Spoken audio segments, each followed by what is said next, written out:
In this video, you're going to learn how to find that piece. Now, keep in mind, first of all, you should have done step 1 and step number 2. Step number 1 was opening the circuit. Step number 2 was creating connections through questions. So this part is now where you're going to find that piece, because if you have no level of rapport with that person and no connection with that individual in front of you, they're not really going to care so much about you showing them something. Now, why is it important I mention about you showing them something? Well, most jewelry stores don't just have 3 or 4 pieces for that person to be able to pick from. You're going to have to help guide them to the right decision. Now, this guiding them to the right decision is then going to mean you helping them find that piece. Now, here are a couple ways to be able to do this and speed that process up so you don't have to end up spending hours with them. Showing them your favorite piece. Now, if you've built a level of rapport with that person, it's not going to be too hard for them to say, yes, show me. They're not going to end up saying, no, I don't really care, because you've built some level of connection with them. Now, keep in mind your favorite piece though as well. You should have many favorite pieces, because maybe in conversation that person has brought up, I don't like diamonds. So you're not then going to be like, oh, great, let me show you my favorite piece. Then you go and show them a diamond ring, because that's not going to go anywhere, because they told you they don't like diamonds or they do not wear diamonds. When you're showing your favorite piece, keep in mind anything that person might have already told you. Maybe they love rubies. Maybe you can clearly see that they're wearing a lot of a certain gemstone. Show them your favorite piece that your store has within that area of interest that they already have. Now, of course, when you show them this favorite piece as well, it's not about you showing them it and putting it on a jewelry pad, it's you showing it on them. So when you get the favorite piece to show them, get them to place their hand out and put that ring on them, put that bracelet on them, put that necklace on them. That's how you're going to show it. Now, if they say, oh, no, I don't want to try it on. Well, me showing you my favorite piece, it looks so much better on a person instead of putting it on this boring jewelry pad. So come on, just try it on. Like that. Because they know, and most people know after they start trying something on, it's going to be harder for them to say no, because they see how it looks on them and they feel maybe even connected to it as well. Now, the next one will be a conversation piece. Now, a conversation piece is going to also help you move that person to a case of jewelry you want to show them. Now, quite often when you're building connection, a lot of people take the conversation off into a different direction, though also move the conversation back over to jewelry. And this conversation piece doesn't have to be about you particularly selling that piece, but it's about showing a person something they never expected. Now, what could this be? This could be a certain color of diamonds that you know your store has that many other stores don't have. It could be a certain piece that has movement in it. Now, this movement piece could be something like dancing diamonds. Many people might have never seen a dancing diamond before, or that type of setting that allows the gemstone to move with you.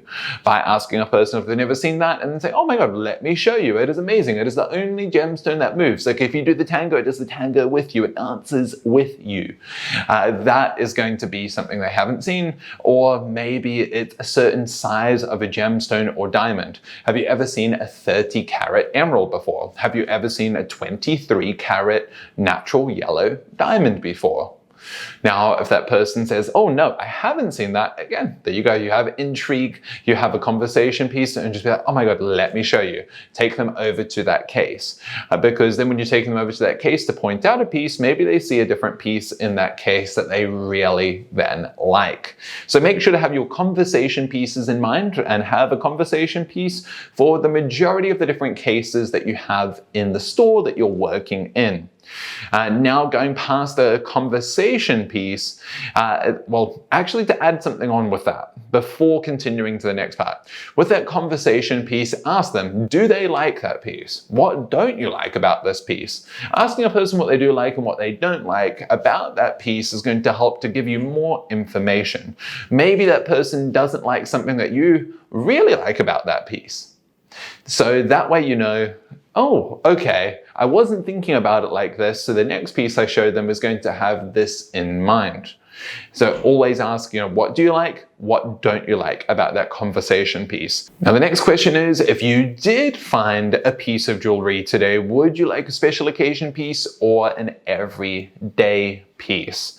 Now, why should you be asking this? Well, maybe that person only wears jewelry on special occasions, and you're talking to them in the context of, oh my gosh, these diamond studs, you could wear them every day. They're the black dress of a jewelry wardrobe. You could wear them every day, wear them every day, wear them every day. Like this. If the person thinks in their mind that they only wear jewelry during special occasions.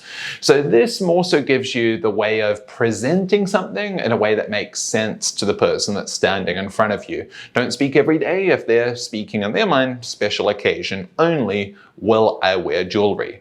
And now this could be because of many reasons. Could be because of work. They're working in the medical field. Most medical staff can't wear a lot of jewelry whatsoever. That's even including wedding rings too. Now, another reason why is to ask them to point out something they would wear every day. Now, if they do mention this, that they would only wear everyday jewelry, ask them to point something out that is everyday. Your opinion of what is everyday might be very different to what their opinion is of everyday. So if you have an example to work upon, you then at least get an idea of how should you recommend that next piece. Now also, what pieces of jewelry do you wear on a special occasion, or what pieces of jewelry do you wear every day? Now, you should always ask these questions because the last thing you want to start doing is trying to sell them something that's going to replace a very sentimental piece of jewelry. So if they have something that was being passed down, that's been worn for generations throughout their family, you're trying to sell them diamond studs to replace those diamond studs that have been in the family for 30, 40, 50, 60 years, your chances of selling that piece are they're down, they're very, very low. So that's why you want to ask those questions. What special occasion pieces of jewelry do you normally wear? And what everyday pieces of jewelry do you normally wear? This way you can find the right piece for them too. Now, hopefully this video helps with narrowing that down for you as well, to be able to find out what piece of jewelry you might then end up recommending to them. Now, my bonus fact is, or not so much my bonus fact, my bonus recommendation is adding something new into their jewelry wardrobe. You want to be able to normalize wearing jewelry to a certain degree. For example, one of my favorite go-tos is, well, I see you have a left-hand ring, but do you have a right-hand ring? Like, no? Why? Oh, well, you didn't know the left hand is for we, but the right hand is for me. The right hand ring is like a me ring. It's a ring that shows personality and a little bit about who you are as well. If you don't have a right hand ring, let me at least point out to you some personality rings that I think might be best suited to you. Now, that is a way of you normalizing wearing more jewelry. Now, hopefully that helps. Make sure to click now onto the next video. This next video is going to help you with selling more jewelry while working on board a cruise ship.